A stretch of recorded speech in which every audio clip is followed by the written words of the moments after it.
Γεια χαρά σε όλους και όλες, είμαι ο Αλέξης και αυτό είναι το Lost in Tech GR. Αυτό εδώ πέρα που βλέπετε είναι το δεύτερο βίντεο του καναλιού και ζητώ συγγνώμη για την καθυστέρηση από το ένα βίντεο στο άλλο. Αλλά όπως σας είχα πει στο πρώτο βίντεο, δεν είμαι επαγγελματίας, οπότε βρίσκω ελεύθερο χρόνο, τραβάω κάποιο βιντεάκι και το ανεβάζω. Δεύτερο βίντεο λοιπόν, και γιατί θα μιλήσουμε σήμερα. Σήμερα θα μιλήσουμε για οθόνες αυτοκινήτου.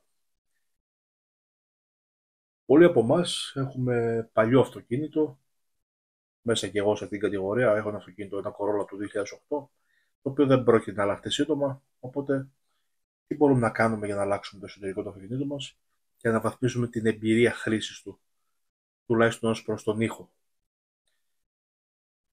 Και εδώ έρχονται οι φίλοι μας οι Κινέζοι με τις οθόνες που έχουν βγάλει τις Universal, τις οποίες μπορούμε να χρησιμοποιήσουμε σε οποιοδήποτε αυτοκίνητο θέλουμε.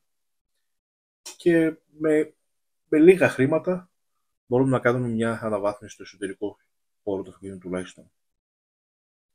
Πολλοί θα μου πούν, ρε Αλέξη, θα εμπιστευτώ εγώ τον Κινέζο για οθόνη στο αυτοκίνητο. Φίλοι μου, ακόμα και αυτά που βρίσκουμε σε όλα τα online καταστήματα της Ελλάδος και σε καταστήματα που εμπορεύονται αξεσουάρα αυτοκινήτου, όλα κινέζικα είναι. Και δεν νομίζω να έχει καμία διαφορά από το αγοράσει κατά το AliExpress, από το Banggood, από το Temu ακόμα. Οι περισσότεροι έμποροι εμπορεύονται πράγματα τα οποία μπορεί να έχουν αγοράσει και αυτοί από κάποιο online κατάστημα, μαζικά, σε πολύ χαμηλότερη τιμή από ό,τι τα βρίσκουμε εμείς, και αυτά πουλάνε στο κατάστημά τους με διπλάσια και τριπλάσια τιμή. Κλασικό παράδειγμα, όταν πήρα την πρώτη μου οθόνη εκεί κοντά στο 2019-20 για το αυτοκίνητο, η οθόνη μου είχε κοστίσει 44 ευρώ, αν δεν κάνω λάθος. Οπότε επισκέφθηκα κάποια καταστήματα που κάνουν εγκαταστάσεις τέτοιων συστημάτων στο αυτοκίνητο, προκειμένου να ρωτήσω, όντας αδαής με τη διαδικασία όλη αυτή, να την τοποθετήσω στο αυτοκίνητό μου. Οι τιμές που άκουσα, εξωφρενικές. Ο ένας μου ζήτησε περίπου 120-130 ευρώ για τοποθέτηση μιας οθόνης που σημειωτέως, σας το ξαναλέω, την είχα αγοράσει 44 ευρώ. Ο άλλος, προσπαθώντας να με αποφύγει, μου έλεγε φιλαράκι, δεν μπορώ και δεν γίνεται και έχει πολλή δουλειά και δεν αντέχω χρόνο και χρόνο να είχα κάτω από 150 ευρώ αποκλείτητα σου έπαιρνα. Οπότε, μονόδρομος ήταν να ασχοληθώ εγώ με αυτό το θέμα. Και αυτό και έκανα. Βρίσκοντας 2-3 βιντεάκια στο YouTube, κατάφερα και έβαλα την πρώτη μου οθόνη στο αυτοκίνητο, τουλάχιστον το δικό μου. Να σημειώσω εδώ βέβαια ότι προς Θεού δεν είναι κάτι εύκολο σαν διαδικασία αν δεν έχεις καν ιδέα τι πρέπει να κάνεις. Αλλά σας είπα, βλέποντας 2-3 βιντεάκια αποκλειστικά για το δικό μου αυτοκίνητο, κατάφερα να βρω πώς βγαίνουν τα πλαστικά από το ταμπλό, τι καλωδίωση πρέπει να βρω για να γίνει η εγκατάσταση της πρώτης οθόνης. Η πρώτη οθόνη ήταν μια 7 Android με 1 GB RAM, εντελώς δοκιμαστικά την είχα πάρει για να δω στο περίπου πώς θα φαίνεται το αυτοκίνητο. Και το αποτέλεσμα με ικανοποίησε απόλυτα. Στα online κοινοζωμάγαζα αυτή την εποχή θα βρεις δύο τύπου οθόνες κατά κύριο λόγο. Η αριστερά οθόνη, όπως βλέπετε εδώ πέρα, αυτή είναι μια οθόνη Android και θα μιλήσουμε σε λίγο γι' αυτό. Δεξιά είναι η καινούρια μόδα που έχει πλέον στα καταστήματα αυτά, η οποία είναι μια οθόνη η οποία δεν είναι Android, έχει ένα δικό της λογισμικό, πολύ ελαφρύ λογισμικό, και θα πούμε και γι' αυτό παρακάτω. Πάμε λοιπόν στο σήμερα και σε αυτό το βιντεάκι εδώ πέρα να μιλήσουμε για τις οθόνες λοιπόν. Οι τιμές αυτά κυμαίνονται βέβαια, ανάλογα τις δυνατότητες, ανάλογα επεξεργαστές, μνήμη RAM, κυρίως στις αριστερά, στις από εδώ οθόνες, έχει σημασία η μνήμη RAM και ο επεξεργαστής. Στην άλλη δεξιά, εδώ πέρα, οι περισσότεροι που κυκλοφορούν έχουν 1 GB RAM, αλλά όπως είπα έχει πολύ ελαφρύ λογισμικό, οπότε δεν νομίζω να επηρεάζει τη χρήση και θα το δούμε και παρακάτω που θα τις βάλουμε στο ρεύμα να δούμε πώς είναι. Το πιο σημαντικό βέβαια σε όλα αυτά είναι η εγκατάσταση. Και εδώ είναι η μεγάλη διαφορά σε αυτές τις δύο οθόνες. Και γι' αυτό κάνω αυτό το βίντεο για να δείξω σε εσάς ότι μπορείς πολύ απλά να κάνεις τη δουλειά σου. Η οθόνη λοιπόν στα αριστερά εδώ πέρα, που είπαμε είναι η Android οθόνη, είναι λίγο πιο φασαριόζικη στην εγκατάσταση. Και αυτό είναι που ο άλλος σκέφτεται για να αγοράσει κάτι τέτοιο. Βέβαια, στο εξωτερικό, αν ψαχτείς, μπορείς να βρεις τα πάντα που θα χρειαστείς για την εγκατάσταση σε πολύ οικονομικές τιμές. Δηλαδή θα χρειαστείς ουσιαστικά μια κορνίζα, μια φάσα για το ταμπλό του αυτοκινήτου σου που θα μπει στη θέση που ήταν παλιά το ραδιόφωνο σου, το Radio CD, για να έρθει να κουμπώσει πάνω η οθόνη και να ταιριάξει με το όλο το εσωτερικό του αυτοκινήτου και να μην φαίνεται άσχημο. Όπως για παράδειγμα αυτό που σας δείχνω αυτή τη στιγμή, αυτό είναι μια φάσα για το Corolla το δικό μου, που έρχεται και κουμπώνει η οθόνη πάνω εκεί και ταιριάζει με τα υπόλοιπα πλαστικά του αυτοκινήτου. Πέρα από αυτό όμως θα χρειαστείτε και την απαραίτητη καλωδίωση. Οι Κινέζοι στέλνουν μια απλή καλωδίωση που έχει γυμνά καλώδια στις άκρες, προκειμένου να κάνει εγκατάσταση κόβοντας τα καλώδια του αυτοκινήτου.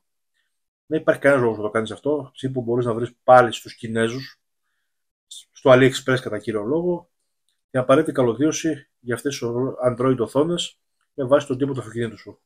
Όπως για παράδειγμα είναι αυτό που βλέπετε εδώ πέρα, είναι η καλωδίωση για το Toyota. Έχει τις υποδοχές για το Toyota, τουλάχιστον για το μοντέλο το δικό μου, και από κάτω καταλήγει στο βίσμα που έχει ο Κινέζος στην οθόνη.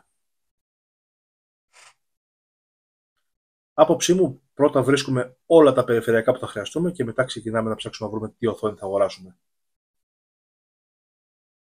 Πίστεψέ με, θα γίνει πολύ πιο εύκολη η δουλειά σου αν έχεις δει όλα τα παρελκόμενα από πριν και δεν κάθεσαι να ψάχνεις μετά. Οι καλωδιώσεις είναι κατά 99% ίδιες αυτές τις οθόνες, οπότε μπορείς να βρεις και το ανάλογο που χρειάζεσαι για το δικό σου αυτοκίνητο. Για το κόστος τώρα, τι να πούμε. Οι τιμές ξεκινούν περίπου σε αυτές τις οθόνες από τα 50 ευρώ, περίπου 45-50 ευρώ, και έχει να κάνει καθαρά με το τι απαιτήσεις έχεις. Αν θες απλά μια οθόνη για εφέ, να φαίνεται κάτι διαφορετικό στο αυτοκίνητο, θα κάνεις τη δουλειά σου μια χαρά και με μια τέτοια οθόνη του 45-50 ευρώ. Αν εσύ όμως είσαι απαιτητικός και θες να έχεις τα πάντα να τρέχουν από εκεί, χάρτες, εφαρμογές, YouTube, τα πάντα όλα, πίστεψέ με, χρειάζεσαι τουλάχιστον 8 GB RAM. Γιατί οι επεξεργαστές που μπαίνουν σε αυτές τις οθόνες από τους Κινέζους είναι ψιλοσάπιοι, οπότε κοιτάς να επενδύσεις τουλάχιστον στη RAM για να μην ζορίζεται η οθόνη κατά τη χρήση. Και να μην σου σπάσει και τα νεύρα σένα, γιατί θα κολλάει, θα σου κάνει διάφορα. Ταβάνι στις τιμές δεν υπάρχει, μπορεί να φτάσουν και μέχρι 400-500 ευρώ και πάλι μιλάμε για οθόνες οι οποίες είναι super duper όπως τα περιγράφουν. Δεν έχω χρησιμοποιήσει τέτοια. Εγώ κυρίως την πλάκα μου ήθελα να κάνω, δοκίμασα από αυτές τις οθόνες και εντάξει, δεν πήγα μέχρι τα 2 GB RAM που είναι συγκεκριμένη οθόνη, πήγα, παραπάνω δεν πήγα. Δεν είχα σκοπό να δώσω τόσα χρήματα. Απλά ήθελα λίγο να αλλάξω το εσωτερικό έτσι, να μοιάζει πιο ωραίο το αυτοκίνητο, να φαίνεται πιο ωραίο το αυτοκίνητο και πιο μοντέρνο. Στην αντίπερα όχθη υπάρχουν όμως αυτές οι οθόνες εδώ πέρα, οι οποίες κυκλοφορούν τον τελευταίο χρόνο από ό,τι έχω δει στα καταστήματα. Κόστος σε αυτές ξεκινάνε και αυτές περίπου στα 55-60 ευρώ, ανάλογα τις διαστάσεις, ανάλογα το τι περιλαμβάνει στη συσκευή πάνω. Και είναι πολύ καλό να ξέρουμε ότι δεν θα χρειαστείς τίποτε άλλο να κάνεις. Απλά θα τη βάλεις στο ταμπλό του αυτοκινήτου σου ή στο τζάμι με κάποια βεντούζα που έχουν κάποιες σαν βάση. Και τι είναι αυτές οι οθόνες όμως? Αυτές οι οθόνες, όπως είπα νωρίτερα, έχουν πολύ ελαφρύ λογισμικό. Η κατά κύριο λόγο χρήση τους γίνεται με το Android Auto, με το CarPlay. Android Auto ή CarPlay, τι είναι ρε φίλε αυτό τώρα, θα μου πεις, πάλι με μπερδεύεις. Android Auto είναι μια λειτουργία που έχουν τα σύγχρονα κινητά τηλέφωνα, ιδιαίτερα από Android 12 και μετά 11, δεν θυμάμαι πότε, ή το CarPlay που χρησιμοποιεί η Apple στα iPhone. Ουσιαστικά συνδέεται το κινητό στη μονάδα αυτή που υποστηρίζει Android Auto ή CarPlay και κάνει χρήση των πόρων του κινητού για τους χάρτες, για τη μουσική και εκεί απλά προβάλλει μια ειδικά διαμορφωμένη έκδοση για αυτές τις οθόνες που θα μπορείς να δεις τους χάρτες κανονικά, να κάνεις πλοήγηση, να βάλεις τη μουσικούλα σου. Λίγα πράγματα, αλλά αυτά που χρειάζεται ο μέσος οδηγός στην οδήγηση του καθημερινά. Βέβαια και οι Android οθόνες αυτές οι από εδώ, υπάρχουν κάποιες οι οποίες υποστηρίζουν τη λειτουργία Android Auto ή CarPlay, αλλά θα πρέπει να προσέξεις λίγο την περιγραφή του καταστήματος, να δεις αν το περιλαμβάνει σίγουρα στη συσκευή αυτή που θα θες να αγοράσεις. Είπα νωρίτερα ότι οι οθόνες αυτές εδώ πέρα, η τιμή του ξεκινάει περίπου στα 60€. Βέβαια εννοώ οθόνες οι οποίες είναι αυτής της διάστασης. 11 ίντσες, 10 ίντσες. Αυτές παίρνουν σε αυτή την τιμή, ναι, για την πιο απλή τους έκδοση. Υπάρχουν οθόνες μικρότερου μεγέθους, ακόμα και 6 και 7 ίντσες, και 8 και 9, που ξεκινάνε πιο χαμηλά, δηλαδή κοντά στα 30€, με τις ίδιες λειτουργίες κανονικά, υποστηρίζουν Android Auto και αυτές όλες. Όπως είπαμε, είναι καθαρά για Android Auto αυτές οι οθόνες. Και οι τιμές τους ανεβαίνουν μετά με βάση τις προδιαγραφές που έχουν για ό,τι υποστηρίζει. Δηλαδή μπορεί να φτάσει κοντά στα 90-100€, 80, κάπου εκεί, που θα έχει και κάμερα οπισθοπορία στο πακέτο που θα αγοράσεις, ή να έχει ενσωματωμένη κάμερα dashcam τύπου για να καταγράφεις την πορεία σου. Και είπαμε, ανάλογα την ποιότητά τους, το τι υλικό έχουν, ανεβαίνουν τιμές και σε αυτές. Αλλά θεωρώ ότι δεν αξίζει να πας τόσο ψηλά σε τιμή. Ακόμα και με 60-70€ θα κάνεις τη δουλειά σου μια χαρά, αν δεν σε ενδιαφέρουν όλα αυτά. Γενικά όμως χρειάζεται πολύ προσοχή στο τι αγοράζουμε. Κοιτάμε πάντα τις περιγραφές, γιατί οι Κινέζοι θα σου πουλήσουν παπά για να σου δώσουν κάτι που έχουν στο αποθήκη τους να φύγει. Και οπότε καλό να κοιτάμε τις περιγραφές στο τι αγοράζουμε, για να μην αγοράζουμε σάπια πράγματα. Προσωπικά τα τσεκάρω 1000 φορές, οπότε λίγο δύσκολο να μου βγει ο Κινέζος μπροστά σε αυτά. Οπότε αν με ρίξει κάπου σε κάτι που μου διαφημίζει και δεν υπάρχει, θα το κυνηγήσω μέσω PayPal που θα έχω κάνει την πληρωμή, όπως κάνω σε όλες τις παραγγελίες μου, τουλάχιστον εκεί που υποστηρίζει PayPal, προκειμένου να ζητήσω refund για κάτι το οποίο δεν είναι στις προδιαγραφές που περιγράφει στο κατάστημά του. Συγκεκριμένα αναφέρομαι τώρα και στις δύο οθόνες που βλέπετε μπροστά σας, και για τις δύο έχω πάρει πλήρες refund από το Banggood. Και οι λόγοι ήταν αστείοι, θα πει κάποιο που έκατσε και ασχολήθηκε, αλλά εντάξει, δεν θέλω να με κοροϊδεύουν, φίλε. Εντάξει. Η αριστερή οθόνη εδώ πέρα, κατά την αγορά, στις προδιαγραφές έγραφε ότι είναι 4 GB RAM και 64 αποθηκευτικός. Δεν ήταν. Ουσιαστικά, όταν μου ήρθε η οθόνη, χρησιμοποιώντας κάποιες εφαρμογές που ουσιαστικά ξεγελάνε το λογισμικό της συσκευής και σου δίνουν τα πραγματικά στοιχεία, μου έδειξε ότι ήταν 2 GB RAM και 64 GB αποθηκευτικός χώρος. Αυτό είναι λόγος refund. Και το κυνήγησα και το πέτυχα, και ουσιαστικά το Banggood μου είπε κράτα και την οθόνη, γιατί σαν κόστος αποστολής να επιστρέψω την οθόνη πίσω είναι πολύ ψηλό.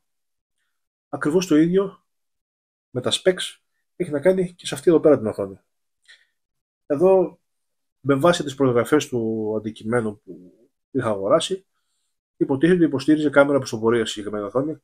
Έχει την κατάλληλη υποδοχή για κάμερα οπισθοπορίας, πλην όμως τοποθετώντας την κάμερα οπισθοπορίας στην οθόνη πάνω αυτή, δεν έκανε οτιδήποτε όταν έβαζα όπισθεν για να δω από την πίσω κάμερα. Ενώ είχα χρησιμοποιήσει τη συγκεκριμένη κάμερα σε παρόμοια οθόνη, λιγότερες ίντσες που είχα πιο παλιά, και δούλευε κανονικά. Ακριβώς το ίδιο βίσμα, στην τεχνολογία δεν είχα αλλάξει. Άνοιξε ένα case εκεί πέρα στο Banggood, ένα ticket, σε επικοινωνία με το κατάστημα, εν τέλει μου πίστωσαν το ποσό όλο πίσω για την αγορά της συγκεκριμένης οθόνης. Οπότε και τις δύο οθόνες ουσιαστικά τις έχω αγοράσει τζάμπα. Είναι δώρο του Banggood. Γι' αυτό σας λέω, τα κοιτάμε όλα, γιατί shit happens. Καλά όλα αυτά λοιπόν, πάμε να τις συνδέσουμε στο ρεύμα και τις δύο, να δείτε χρόνο πουταρίσματος που έχει μία και πόσο έχει άλλη, και να κάνουμε τις συγκρίσεις μας. Λοιπόν, έχω περάσει τα καλώδια του ρεύματος και στις δύο οθόνες. Πάμε να δούμε λοιπόν πώς θα πουτάρει, πόση ώρα θα πάρει για να ανοίξουν και οι δύο.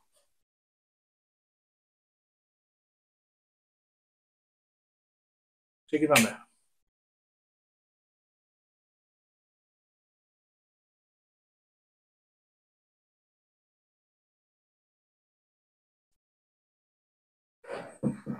Όπως βλέπετε, η δεξιά οθόνη έχει ανοίξει ήδη και περιμένει να συνδεθεί στο Bluetooth για να γίνει η σύνδεση με το Android Auto.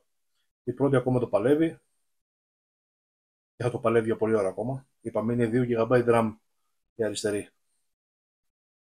Εδώ.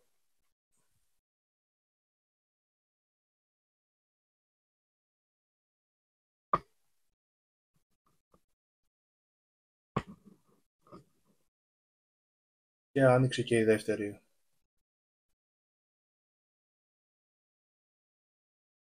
Βλέπετε από τους χρόνους ότι είναι πολύ πιο γρήγορη, τουλάχιστον η οθόνη δεξιά, και η αριστερή ουσιαστικά κάνει όσο χρόνο θα κάνει να ανοίξει ένα κινητό ή ένα tablet, περίπου στο 1 λεπτό.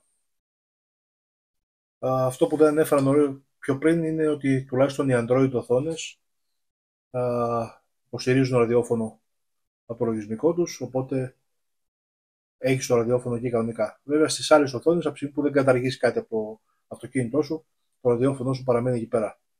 Ο ήχος τώρα σε αυτές τις οθόνες από εδώ, σε αυτές εδώ πέρα, προκειμένου να ακούς τη μουσική από τα ηχεία του αυτοκινήτου σου, γιατί έχουν ένα ενσωματωμένο ηχείο πάνω για να ακούς τη μουσική σου, αλλά δεν είναι κάτι σοβαρό, είναι σαν καραμούζα ακούγεται, δεν έχει ισχύ, 2 W, συνήθως 3 W, παραπάνω δεν βάζουν. Το τι κάνεις όμως για να ακούσει τη μουσική. Συνήθως έχουν έξοδο jack, καρφάκι αυτό που λέμε, που έχουν τα ακουστικά, και αν το αυτοκίνητό σου υποστηρίζει λειτουργία AUX, audio in, τότε χρησιμοποιείς την είσοδο αυτή του αυτοκινήτου για να πήξεις τη μουσική σου από εκεί και να ακούσεις τις οδηγίες, την πλοήγηση από τα ηχεία του αυτοκινήτου σου. Αν δεν έχεις, το 99% αυτών των οθονών έχουν FM transmitter ενσωματωμένο, το οποίο κυρίως στην επαρχία που μένω εγώ βολεύει μια χαρά. Ουσιαστικά επιλέγεις μια συχνότητα στην συσκευή μέσα στην οθόνη και εκπέμπεις τον ήχο στο ραδιόφωνο του αυτοκινήτου σου.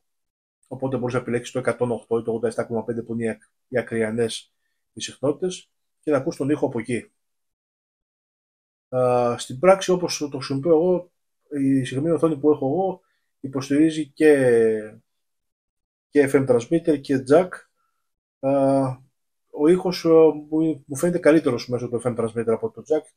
Στο jack κάποια παράστα έχω συνέχεια, οπότε προτιμώ και εγώ το FM transmitter.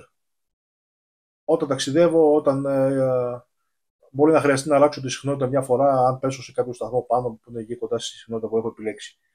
Κατά κύριο λόγο όμως, τουλάχιστον στην πόλη που μένω, έχω βρει μια συχνότητα που είναι εντελώς κενή, χωρίς παράσιτα, και χρησιμοποιώ αυτή.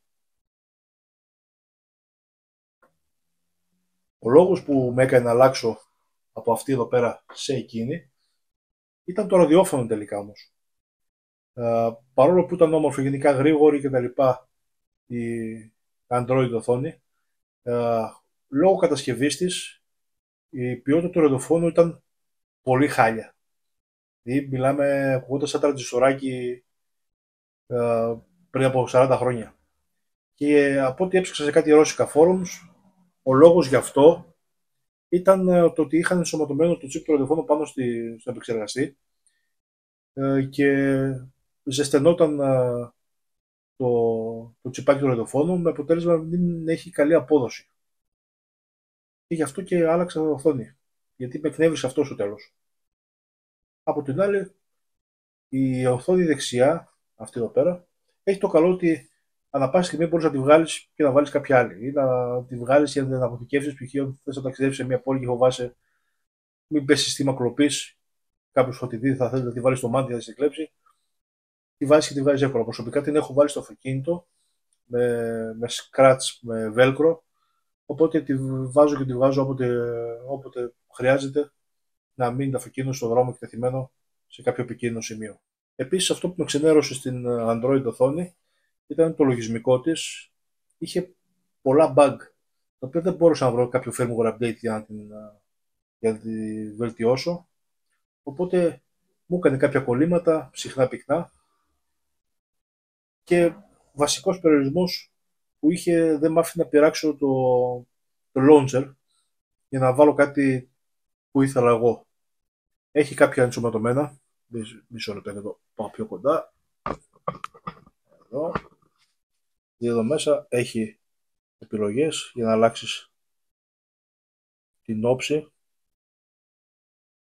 Εδώ στο Themes έχει κάποια έτοιμα, που μπορείς να κάνεις κάποια αλλαγή, αλλά κάποια από αυτά δεν με ικανοποίησε, γιατί εγώ χρησιμοποιούσα παλιότερα στις οθόνες μου ένα custom, το οποίο δεν μπορούσα να το εγκαταστήσω εδώ πέρα, δεν με άφηνε για κάποιο δικό του λόγο. Και ήταν και αυτός ένας λόγος που με ξενέρωσε. Ας βάλουμε αυτό εδώ πέρα για αλλαγή. Application. Και αλλάζει το θέμα. Και βλέπετε έχει αλλάξει όλη η αρχική εικόνα. Έχει το RAID εδώ πέρα κανονικά. Αυτό που σας ανέφερα πριν. Το οποίο παρόλο που είναι ωραίο, γρήγορο και εμφανίσιμο, είχε αυτό το bug με τον ήχο το οποίο με ξενέρωσε.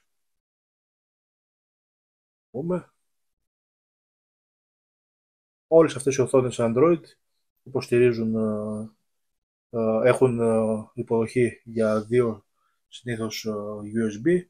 Μπορείς να συνθέσεις είτε κάποιο στικάκι ή κάποιο σκληρό δίσκο. Ενώ απ' την άλλη, στις από εκεί οθόνες περιορίζεσαι στο τι έχεις στο κινητό σου για να παίξεις. Βέβαια, αυτή η συγκεκριμένη που έχω εδώ πέρα υποστηρίζει. Εδώ, στη TF έχω κάποια τραγούδια μέσα εγώ και ξεκινάει να παίζει μουσική από εκεί. Θα σταματήσουμε.